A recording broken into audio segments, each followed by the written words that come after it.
නිසා ඉතින් අපේ කොටිවලටත් අපි යන්න ඕන. ඒ නිසා ඔක්කොම ඉතින් බැලන්ස් කරගන්න ඕන, වීඩියෝ එකත් කරන්න ඕන. ඒ නිසා තමයි මම තීරණය කළේ ගොඩ ඔක්කොම පෙන්නන්න නැතුව.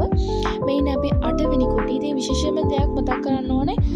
ගොඩක් අය මට කිව්වා මගේ බ්ලොග්ස් වල මගේ වොයිස් එක ලස්සනයි කියලා. ඉතින් මම මගේ ස්වභාවික මගේ වොයිස් එක. ඉතින් ඒක වොයිස් වුණාම මේ වගේ වොයිස් එකක් දාපුවම ඉතින් ඒක ලස්සනයි. ඉතින් හදවතින්ම ස්තුතිවන්ත වෙනවා ඒ වචන වලට. මොකද මම ඒ වගේ වචන වලට ගොඩක් කැමතියි.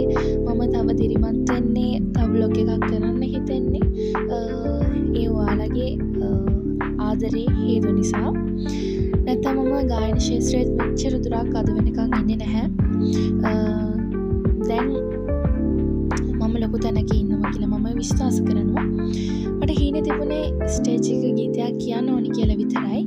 ඉතින් ඒක තව එහාටත් ගියා. ස්ටේජ් වල දිනපතාම කියන්නේ ගොඩක් දුරට මම සිං කරනවා. ඉතින් ඒ දේවල් හදලා දුන්නේ ඔයාලම තමයි. ඉතින් බොහොමත්ම ස්තුතියි. ඉතින් මෙතනින් එහාට ඔයාලට පුළුවන් මේකේ තියෙන දේවල් බලාගෙන යන්න.